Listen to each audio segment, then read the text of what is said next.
Narayanam namaskritya naram cheva narottamam devim saraswati vatsat tattva jaya mudhiret nastrapaye svabhadrisu nityam bhagavata sevaya bhagavati uttama sloke bhakti bhavaiti naistiki. So Srimad Bhagavatam, Canto 3, Chapter 12, Text 56 to 57. Text 56. Sachapi satarupaya panchapatyanya jijanat priyavratatu tanapada tishra kanyashabharata akuti devahutischa prasuti iti satama sachapi satarupaya panchapatyanya jijanat priyavrattu tanapada tishra kanyascha bharata akuti devahutischa prasuti iti satama sachapi satarupayam panchapatyanya jijanat prayavato tanapada tishra kanyascha bharata akuti devahutischa prasuti iti satama. Word for word translation and purport by His Divine Grace, ISKCON Founder Acharya Srila A.C. Bhaktivedanta Swami Prabhupada. Saha he Manu cha also happy in due cause Satarupayam unto Satarupa Pancha 5 Apatyani children Ajijatnat begot Priyavrata Uttanapada Tishraha 3 in number Kanyaha daughters Cha also Bharata was son of Bharat Akuti Devahuti Cha and Prasuti Iti does Satama, or best of all. Translation. O son of Bharat, in due course of time, he, Manu, begot in Satarupa 5 children, 2 sons, Priyavrata and Uttanapada, and 3 daughters, Akuti, Devahuti, and Prasuti. Next verse. Text 57. Akutim ruchaya pradat kadamaya tumadhyamam dakshayabdat pasutincha yata apuritan jagat. Word for word translation. Akutim, the daughter named Akuti. Ruchaye, unto the sage, Ruchi. Pradat, handed over. Kadamaya, unto the sage, Kadama. To Beth. Madhyamam, the middle one, Devahuti. Dakshaya, unto Daksha. Adat, handed over. Prashutim, the youngest daughter, Cha also, Yataha, wherefrom, Apuritam is fulfilled. Jagat, the whole world. Translation and purport by His Divine Grace ISKCON Founder Acharya, Srila Bhakti Vasudeva Swami Prabhupada. The father Manu handed over his daughter Akuti to the sage Ruchi. The middle daughter Devahuti to the sage Kadama. And the youngest Prasuti to Daksha. From them, all the world filled with population. Purport. The history of the creation of the population of the universe is given herewith. Brahma is the original living creature in the universe, from whom were generated the Manu Swayambhuva and his wife Satarupa. From Manu, 2 sons and 3 daughters were born, and from them all the population in different planets has sprung up until now. Therefore, Brahma is known as the grandfather of everyone and the personality of Godhead. Being the father of Brahma is known as the great-grandfather of all living beings. This is confirmed in the Bhagavad Gita, 11, chapter, text 39.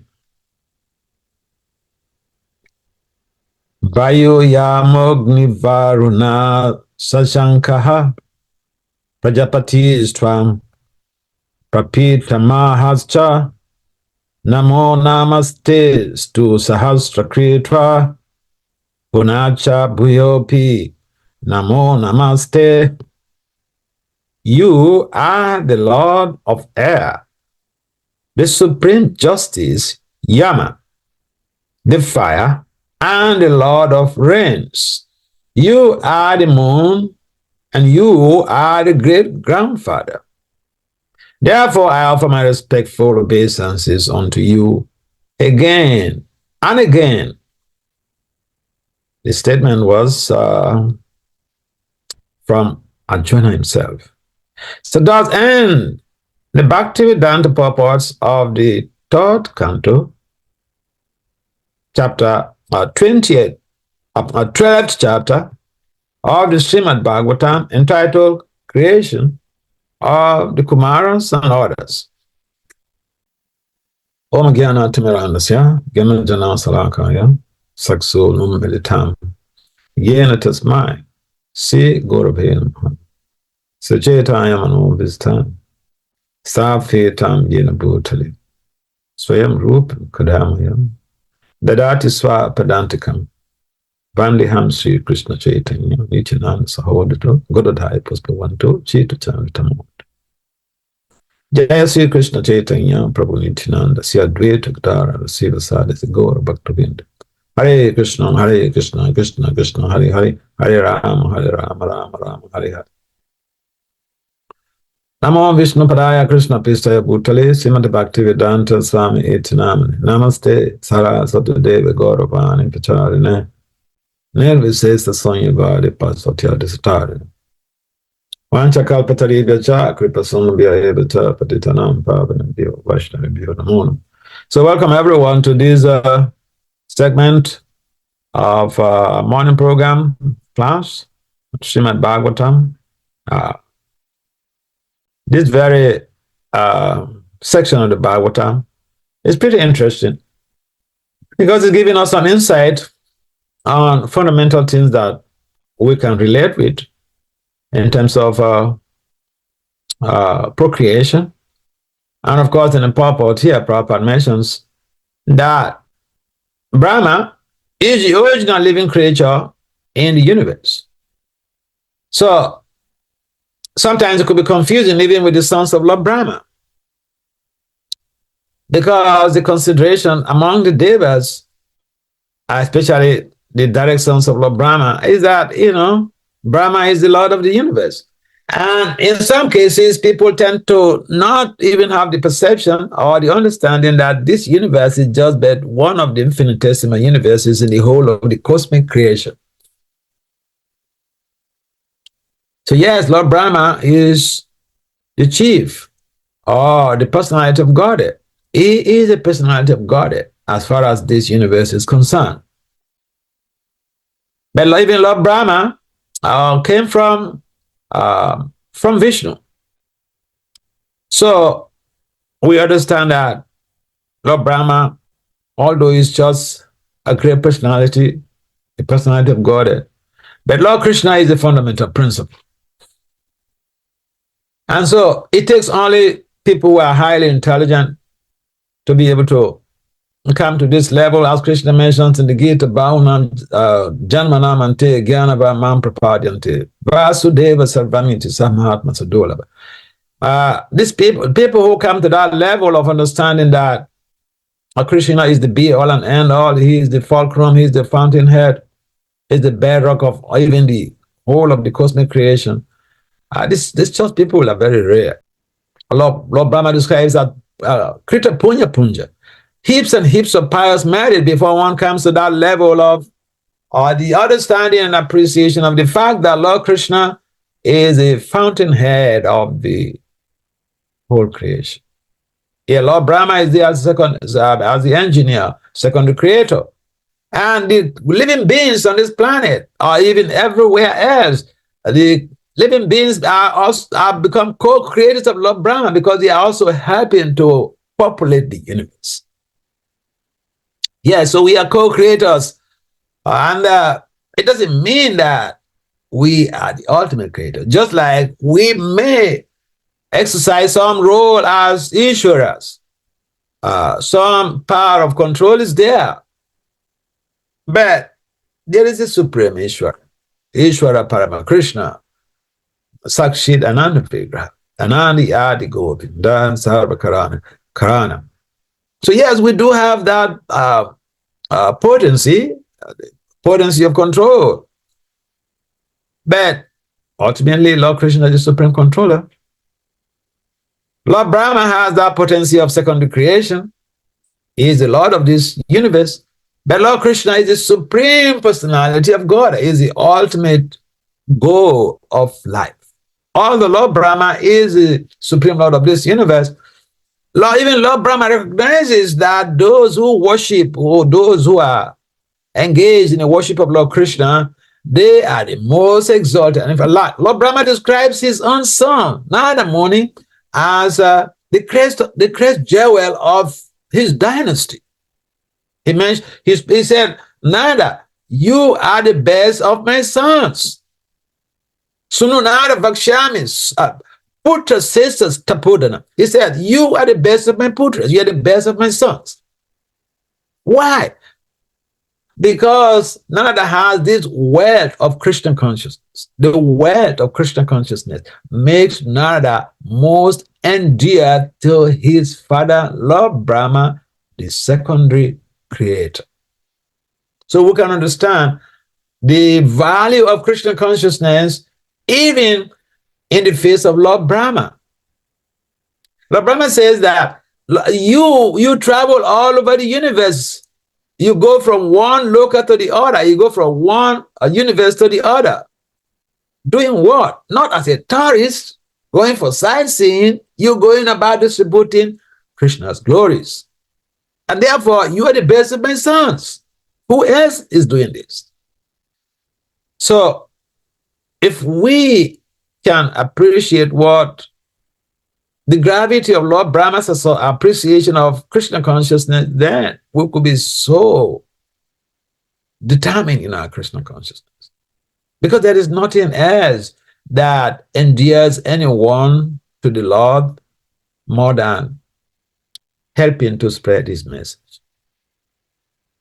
Acting like small Narada Muni or modern small Narada Muni, helping out to be able to spread the message of God. This is the most important service in the history of mankind. And therefore, the personality of God who is in charge of this universe recognizes that. The second thing is about how these marriages are conducted. You see how in this very in text 57, it's mentioned how the daughters of Swami Manu, he personally handed them each and every of those three daughters to respected sages. So we see that the tradition of marriage is still being observed in India. In some parts of India, it's still being very much observed that, the parents, they figure out, they search for a match for their daughters. And those marriages are more sustainable than the modern love marriages. I mean, I was watching some, some stuff, and there was this celebrity. I won't mention her name, but she changed husbands. She changed husbands 9 times. 9 times. So this is going on in the name of civilization, but the very culture is based on matches. The parents have to figure out what is best for their daughter and who is responsible enough. I remember when I was in Michigan, so there was this lady who was cooking for me and her daughter. And then, it happened that the daughter was attracted to one guy for marriage. And I know that guy very well. And so the mom came to ask me. So I was, the guy is a devotee, so I was trying to make sure that I speak his good qualities.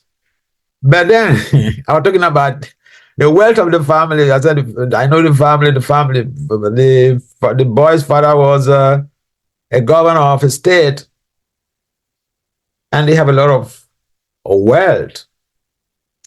And so the mother of the girl who came to inquire from me about that guy, she said, Maharaj, it's not about money. She asked me, can he take my daughter back home, back to Godhead?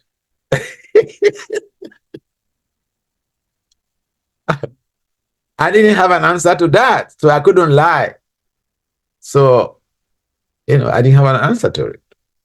So sometimes, we tend to think that women are very cheap, but women are they're very, very sensitive, and they are not as cheap as some people tend to think. They're very, very sensitive, and they're very, very expert in terms of social intelligence. In fact, women have more social intelligence than men. And what the man may not perceive around, the woman, the wife, or even the daughter will perceive. And so they have this, extra sensory perception. So they are also very much liable to be exploited.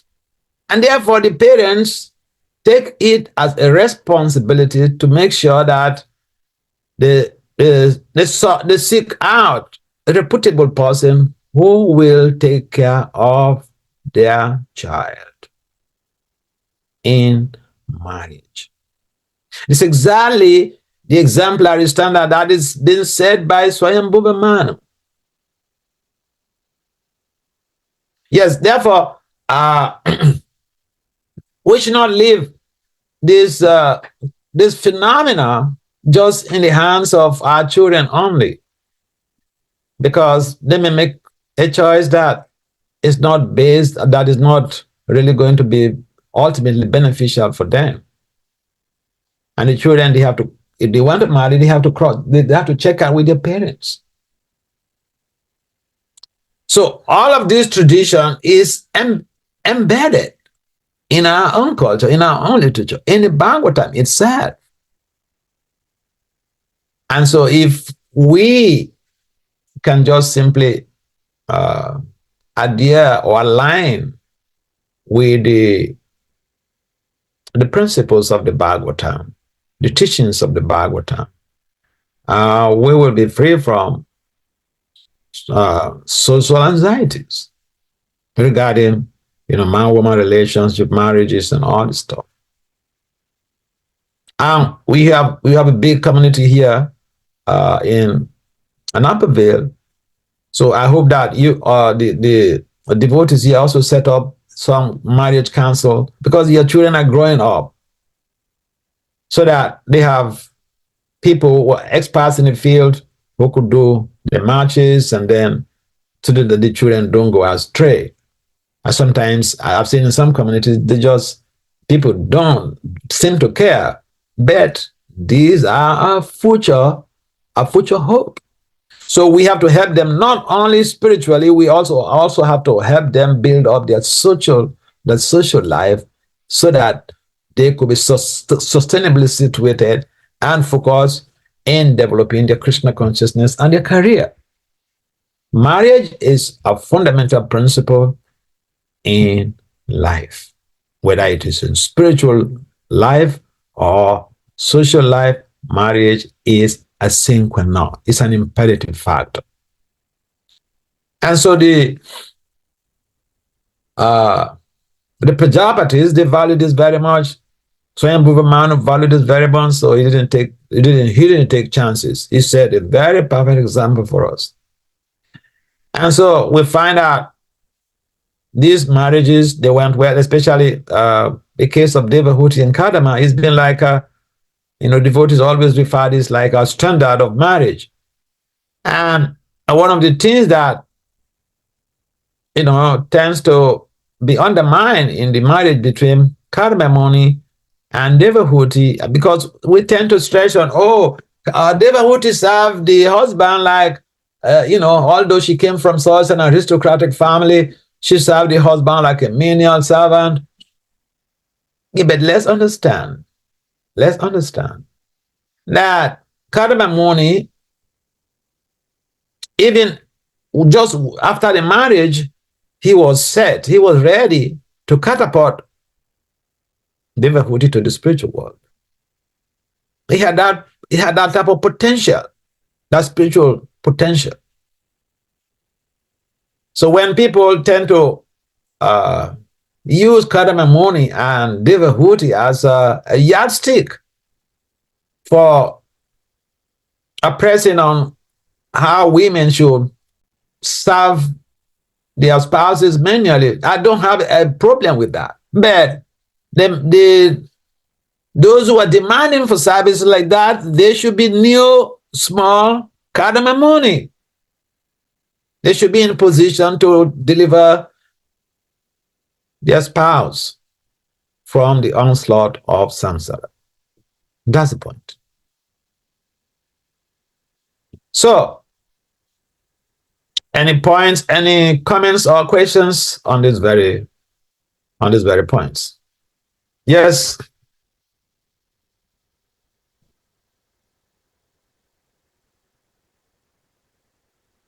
Any comments or questions?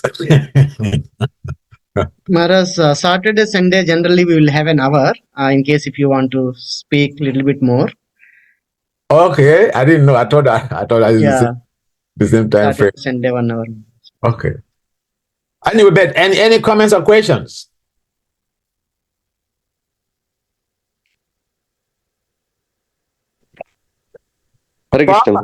Prabhupada normally does not give long classes. You listen to his classes, sometimes just 20 minutes. But he goes to the core of the issue and dig it out. Dish it out. Yes, more. Bolo, tell me. Hare Krishna Maharaj, 2 questions. One a little bit related to Brahma, but I'll come back to that one. The first question is around how you said marriage with the counseling of elders and whatnot. Now, if you look at the modern day society, in the sense, younger children feel that they, probably the parents do not understand their needs, or they do not understand how modern society works. and there's that they feel that they're taking a huge risk in in marrying or in wedding a stranger from their perspective. and like you also said, most often even older people, I mean the elders, they don't even know the children, their true needs also, right? It seems also be to taking a chance there too. How can younger children have faith, and also the older children have faith in the children?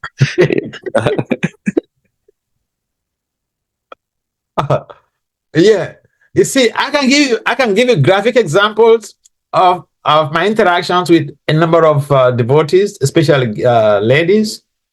They are exploited. I'll give you an example. That's one of my friends. She's a disciple of Guru Prasad Swami from Mexico. So I got to know her because of some issues that she was having with some people on Facebook. At that time, I was active on Facebook.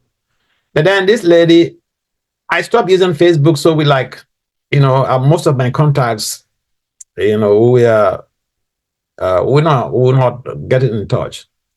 So, but then at some point in time, she reached out to me, and then through WhatsApp, and then said that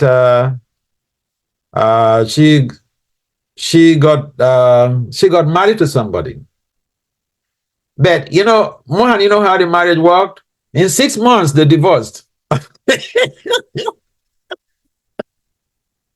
6 months, they divorced. This is not Purana. In ISKCON just a few years ago.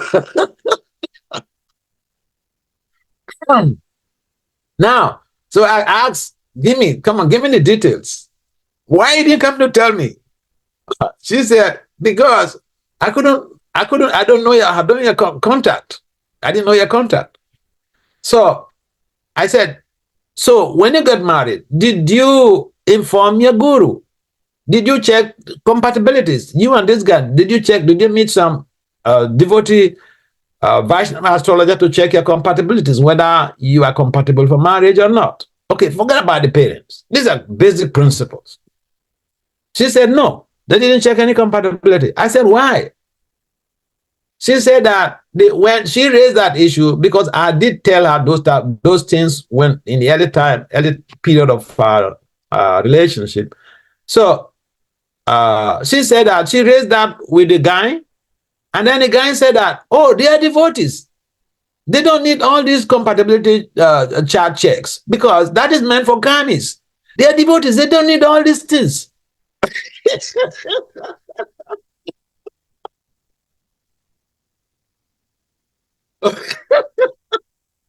And then I asked her, what about your guru? Did you tell your guru that you're getting married to this guy so that you could get his blessings and maybe give you some advice? She said no, she didn't tell her guru because she raised the issue of speaking with her guru, and then the boy said, no, you don't need, he said, Sannyasi, you don't need to disturb a Sannyasi with all these marriage things.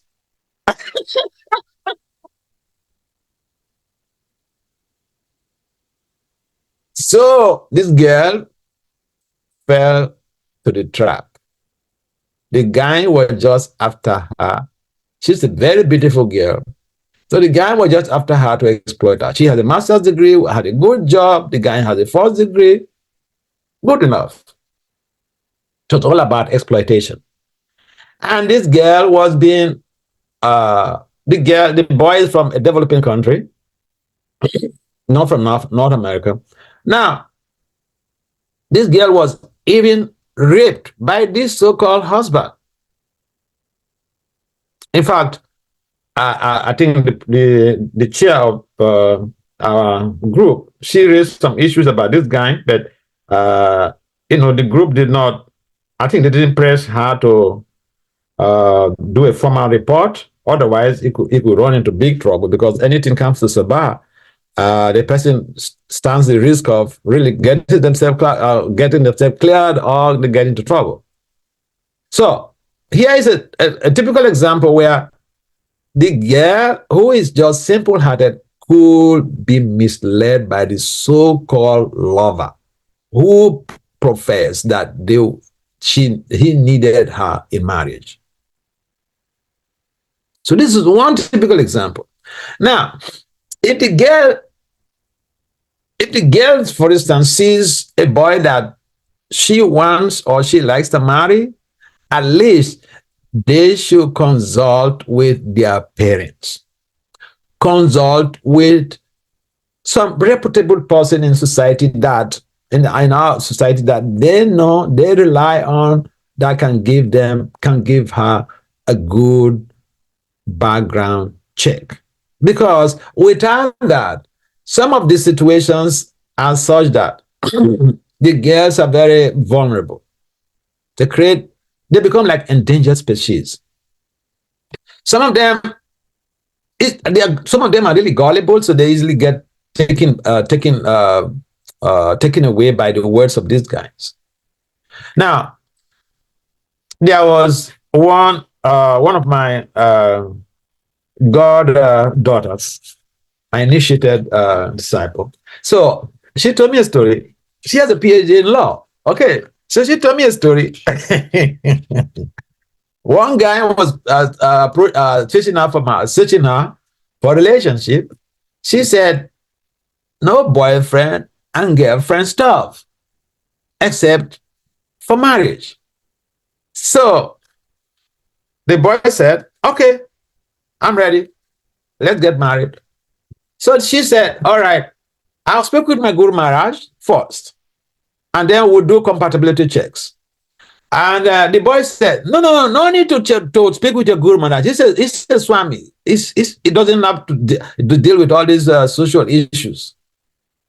So, and then she said, okay, what about the compatibility? He also said, no need for compatibility checks because they are devotees. So immediately the girl, this girl, he's the lawyer. So immediately she thought, wow, this is a cheat. So he kicked her out. He kicked him out. She kicked him out. Now, some of the girls are not very, so to say, staunch. And some of them are also not properly educated in terms of matrimonial values, what to expect from a man. And these preliminary things regarding making the proposal known to your parents or to your elders for verification, the background check of this guy or the girl, or whatever.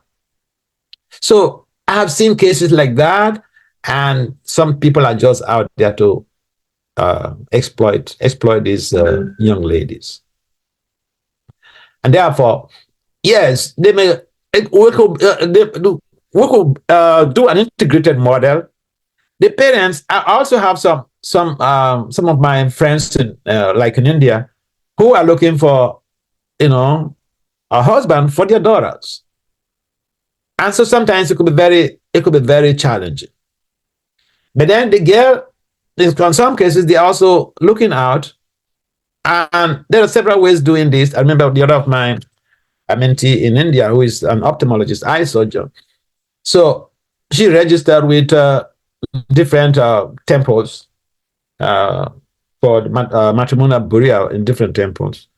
And they were able to sort out a boy for her from one of the temples. And they were very social, they had a very good social match. The guy at that time was doing his PhD. He has finished nice scientist. And she is an ophthalmologist, eye surgeon. So that was a good match. And they checked the compatibilities through a reputable devotee astrologer. So yeah, the two have to go together. The girl also will be looking, but we can't undermine this idea that before they settle down for marriage, that there should be a compatibility chart. Because if someone says that, oh, that is just for kamis, it's not for us. We are transcendental. We don't need to do any compatibility chart. Just understand that that person is a cheat. If you're so transcendental, you don't need sex. If you want to marry, it means that you need to go through the system like every other person to do this compatibility checks to avoid any type of misfortune. We have cases where in the early times, I have seen cases where this was neglected in the early times. And I saw cases of divorces a lot in ISKCON. Because this concept was there in the beginning that, we are devotees, we are transcendental, we don't need to do any compatibility chart. But it backfired on us. So even in Mayapur, Bhakti Swami Maharaj advocates this very much. Any of his disciples who want to marry, there is a bureau in his office or in his department there that they check for all these things. So it is important that our young devotees know that this will help to create sustainable marriages, because it's so dangerous for people to get married and then to divorce in 6 months, like the case of this Mexican devotee. Yeah, so both sides should be incorporated to create a viable future for our young devotees. Yeah.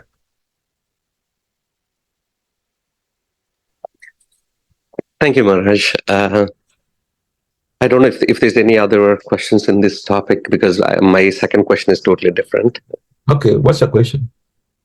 So you spoke earlier about Brahma being a secondary creator, and and the demigods and whatnot, right? So at least what I notice myself is when we go through Bhagavatam and whatnot, we know that these are elevated personalities. They have direct audience of Vishnu. They have direct audience of Krishna. But at the same time, they are not bereft of faults. They also have faults. And we tend to accept it. But in day-to-day dealings within our peers or immediate seniors, we expect a sense of perfection from them.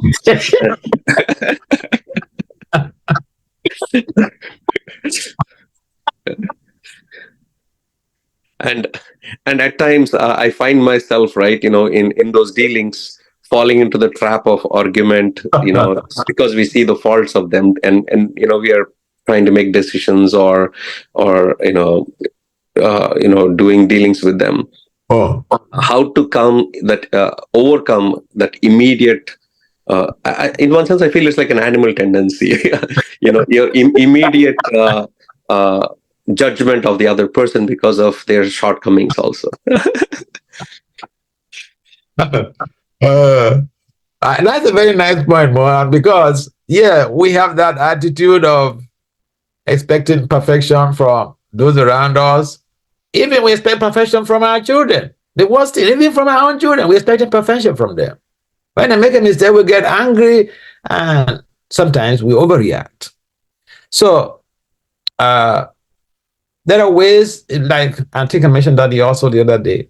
You see, Bhaktisiddhanta had given us some very nice idea about dealing with this. He said that we should be critical about ourselves. For others, we should just look for the good in them. But for ourselves, we should find the fault in us so as to improve on our standard, on our values. But for other people, we should look for the good in them. And so, if even your child does, say, they made a mistake, they did something, why overreact? When we act in ways that are devoid of compassion, it means that we have something else in mind, or we are victims of the effects of unnecessary anger. It means we have some psychological problem to deal with. So when we have this understanding that the people around us, human beings, we are full of frailties. But even Prabhupada, when he writes the Bhagavatam, I think the introduction of the Bhagavatam, he said, this book might be full of frailties, but it's about the absolute. So Focus on the absolute. The absolute is free from any fault. So yeah, it's a nice point to raise, and we are living in communities or in a community, and community basically is derived from two words: commune and unity. Commune means empathic communication. Empathic communication implies that we have to, channel our energies in dealing with people in such a way that we should put ourselves in their shoes. So we don't say something that is going to hurt them. We say things that could help to create a positive change in their lives. If even someone gets mad at us, I'll give an example of this girl in Laguna Beach. So I was in Laguna Beach, and after the class, one gentleman, he came to me to report himself, to confess about something he did to his 8 years old daughter. And what was that? He came from office one day, and for no apparent reason, he started insulting his daughter so heavily, that the daughter was very, very un-American, because a typical American American child would have just called the police and put him to jail. But she didn't do that. She tolerated every damn insult. So days have passed. Father had even forgotten what he did to this daughter, and they were eating. So the girl raised the issue that, the other day you came back from office. Dad, the other day you came back from office, you did this to me. You did like this, you did like this, you did like this. Did you have any fight with someone in your office that day? So the man, he was completely dumbfounded. He never expected this from the girl. He had even forgotten what he did.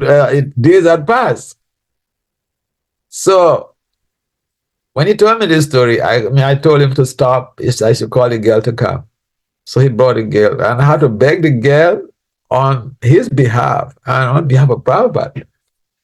And what traditionally happens is that we tend to be reactive when someone says something or does something that we didn't expect or that hurts us. We tend to be reactive. But instead, this girl was proactive. And the strategy of her proactivity is what we regard in conflict resolution as an approach to solving or dealing with deep-rooted conflicts. In deep-rooted conflicts, you don't just respond on the spot.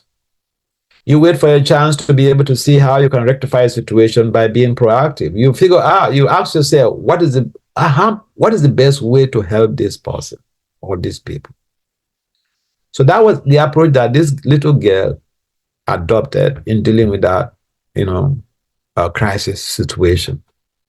So yeah, we may find something wrong with somebody or some mistakes, but we should think how best to help this person. Not how can I nail him to the cross? How can I kill him? Because if we see, that's a fundamental principle in the Shastra. It's mentioned, Atmavat Manyate Jagat. The fault we find in anyone around us or in anyone out there, that fault is there in us. Otherwise, we wouldn't see in that person.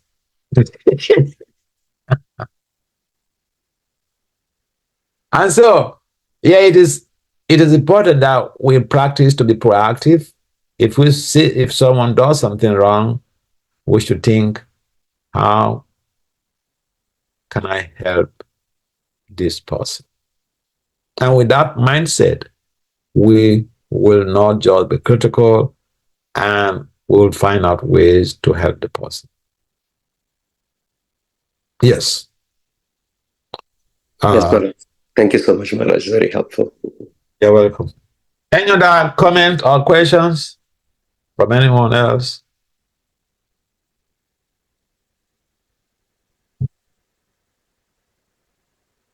All right. Hey, Maharaj, please accept my humble obeisances.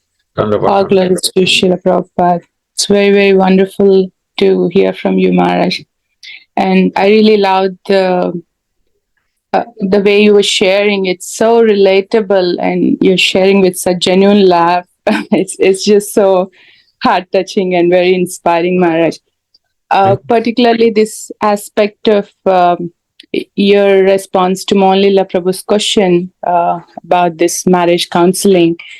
I tend to see that with me and many other devotees who are not yet pure, but somehow, have this immature understanding that, oh, we are in this best process, the most transcendental process, so we don't have to care about those quote unquote lower, karmic things or whatever.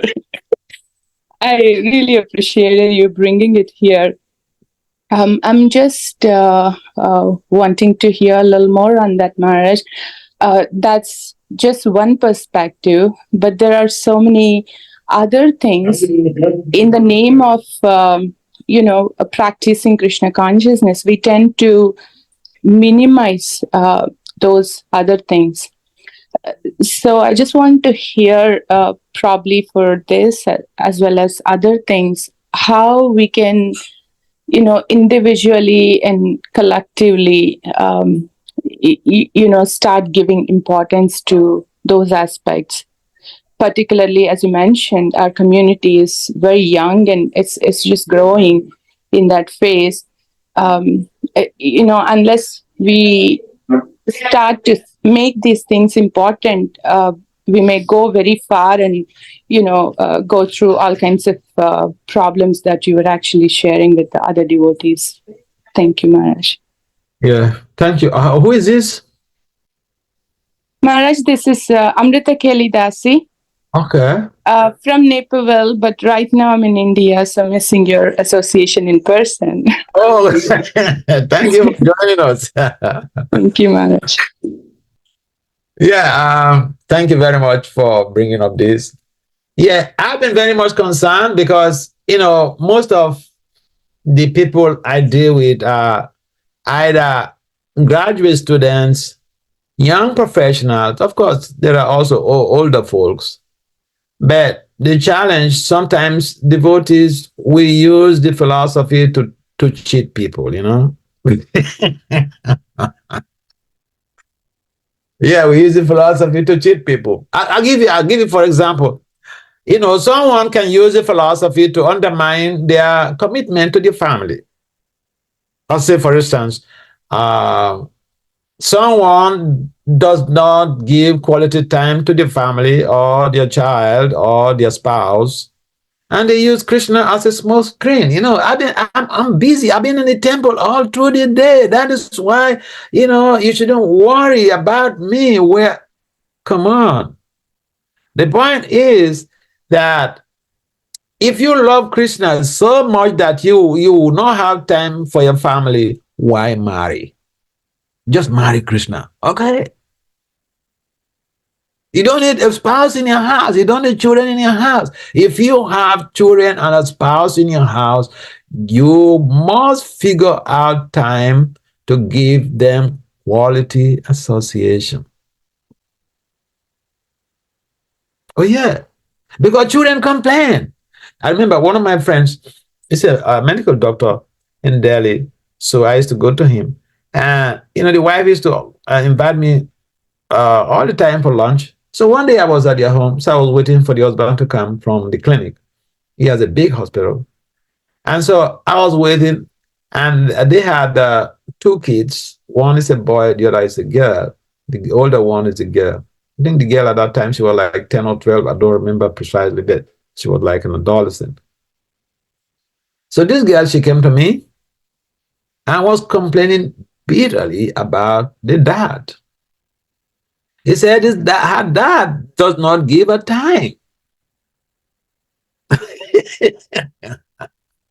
Now, for an Indian child, they're very conserved. Indian children and wives, they're very, very conserved. They're very reserved. they don't complain about their parents or their spouse. Hardly. But this girl came complaining about the dad. So I felt very bad that the father, although he was very busy, he had a big hospital, doctors and nurses working for him. But now the child's quality care is being undermined. So I spoke after she left. I thanked her for coming to speak up, because they say spouses and children, except they have confidence in you before they will come to complain like that.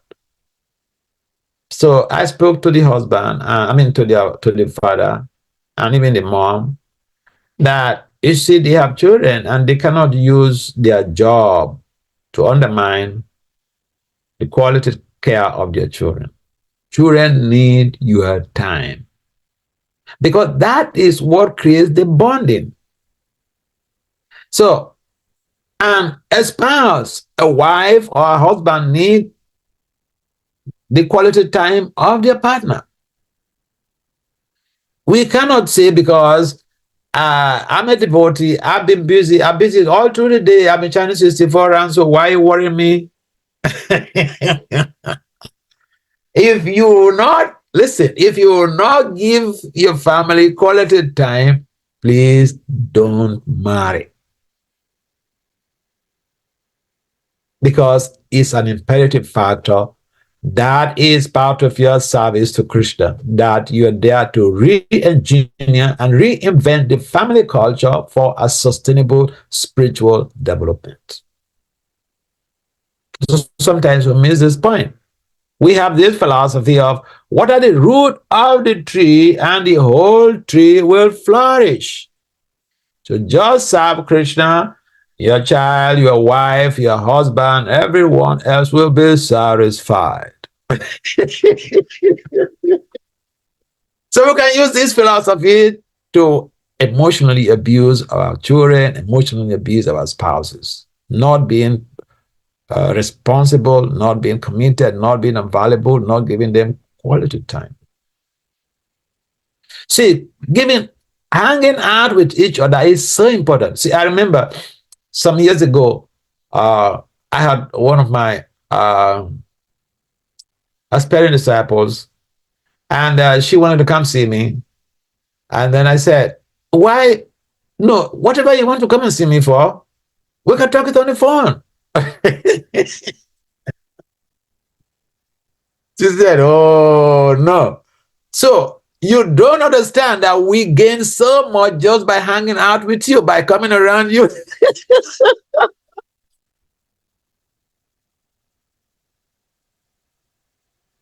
So this young lady educated me,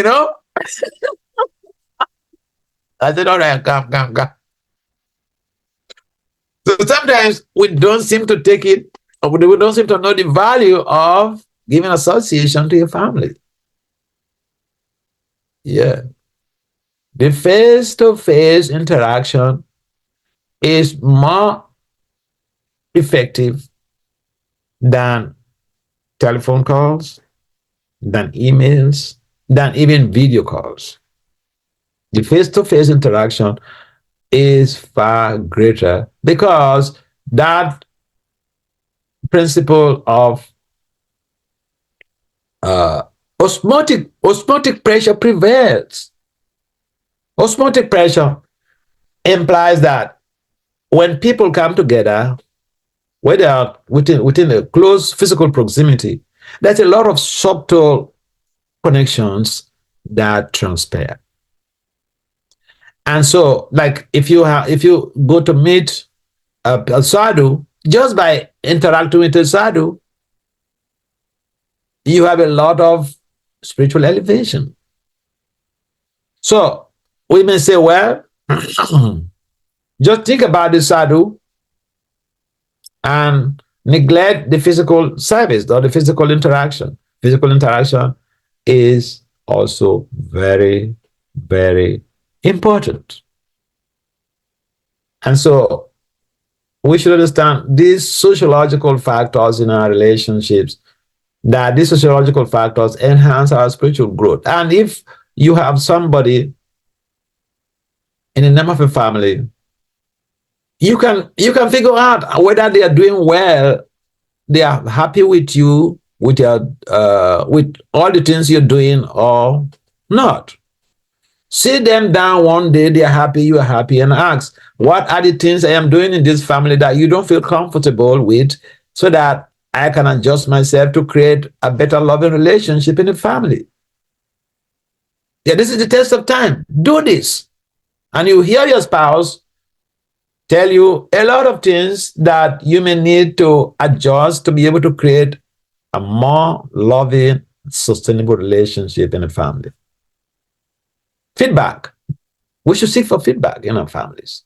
We should seek for feedbacks from our fellow devotees.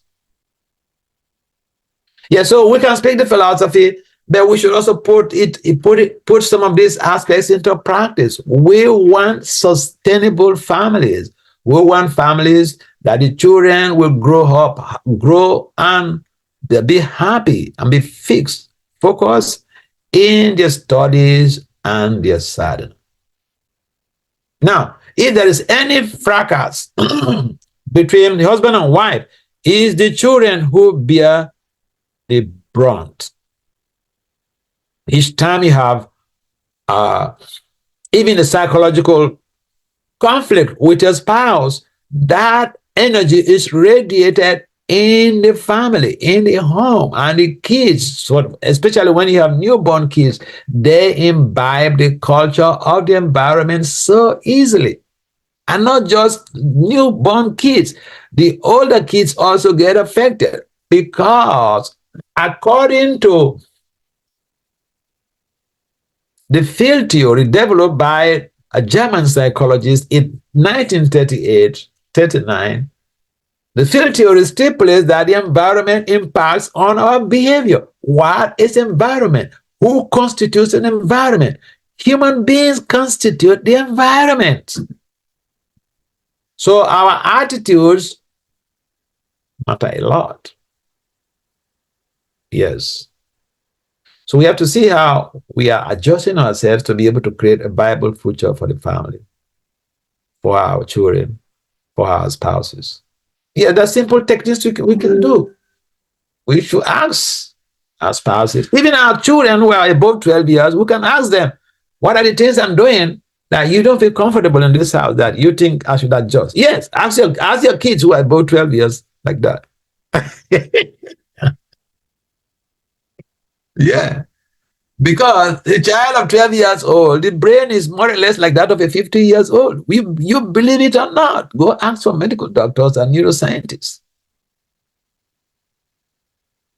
You treat them like babies because of their age, but as soon as the child has climbed 12 years old, the way you have to deal with that child should be different. You can't deal with the child of 12 years old or 15 years old child as if you're dealing with a 3 years old.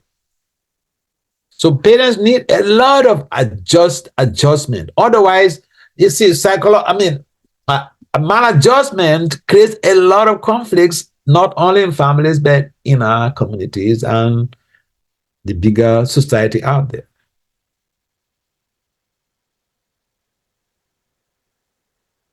This is 1 hour is done. Okay, so we have to stop. We have to stop here. All right.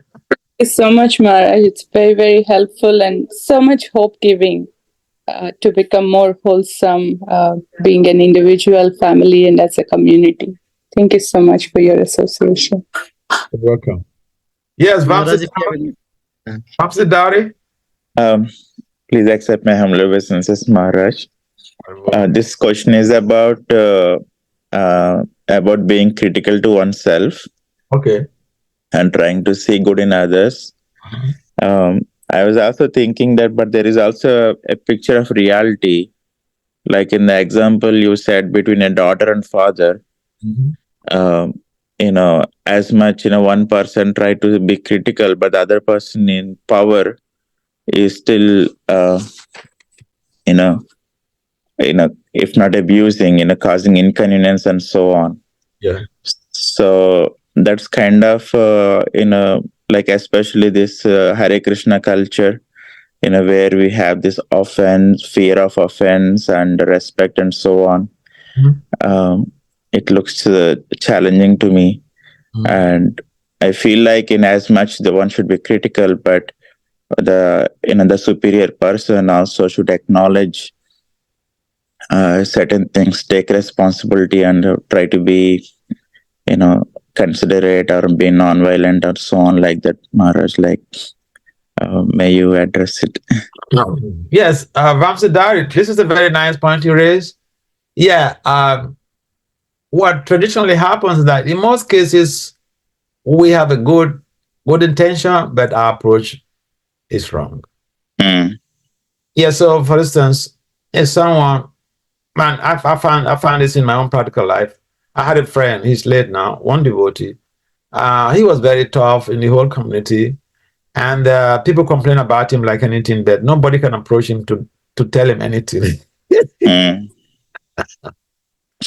just come to me to complain here and there because I'm his close friend. Nobody dare tell him anything. Okay. So what happened? Now I'm raising this point on the ground that we can help to even correct somebody. We can even yell at somebody. But what is our relationship with that person? Now, if the relationship is official, forget it. If the person does not perceive you as a lover, forget it. They will only come out to talk ill about whatever critical statement you made. So this guy, people are complaining about him like anything. So I thought, all right, and they're coming to me to complain because they know he's my friend and they can't talk to him. So one day I decided, all right, let me sacrifice my comfort zone. Let me take him out and then let's discuss this stuff. But because of the heavy load of complaints, I was also being infuriated, about my friend's attitude. So we went to the farm, to a farm location, and then I told him that let's go for a walk into the woods. And so we went to the woods, and then I sat him down in some place in the dead of the woods. So and I told him all the things that devotees are complaining about him for, okay? He said they can't approach you and they can't bother me. So this is I'm at a crossroad, and that's why I have to bring up these things to you. But I was expecting that he will explode and, talk this and that. But you know what he said? He said, Vasudev, that time we're young brahmacharis. He said, Vasudev, see, and know you love me. And anything you say is out of love. I will take it. You feel free to tell me anything. I will take it. So I realized, wow. So people, if they realize or they perceive that you love them, you can tell them anything. They will, they're ready to adjust.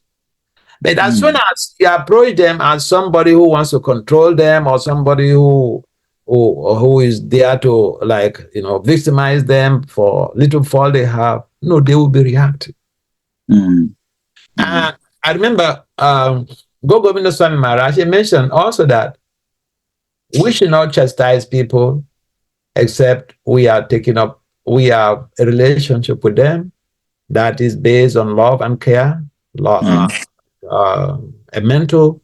Otherwise, people, because sometimes we look at what Prabhupada does and then he chastises people, and then we also want to imitate Prabhupada. But if we examine analytically the life of Prabhupada, even some of the scientists that he will chastise openly, they end up becoming favorable because he radiated that loving energy even in the apparent mood of chastisement. And they imbibe that culture of love and they become his followers. I remember one devotee, he's late now in Mayapur. He told me his story, one tall, huge guy. He was a brahmachari until he died. He told me his story. He met Prabhupada. He was a Mayavadi Swami. So he met Prabhupada. He met Prabhupada and he challenged Prabhupada. So they argued and Prabhupada defeated him woefully with all type of chastisement. So what did he do? He ended up becoming Prabhupada's disciple. So he was a Mayapur, yeah. And this is the power of love. So yes, we can correct people, but it will be easier for the people that we correct if they have a sense of love that we radiate towards them. They are ready to accept anything we say. Yeah. Thank you, Maharaj. All right, so shall we adjourn this meeting? Yes, Maharaj. Thank you so much this morning.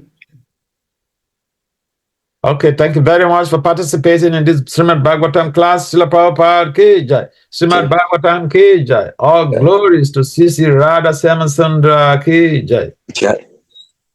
Thank you. Thank you very much. Thank you and Hare Krishna.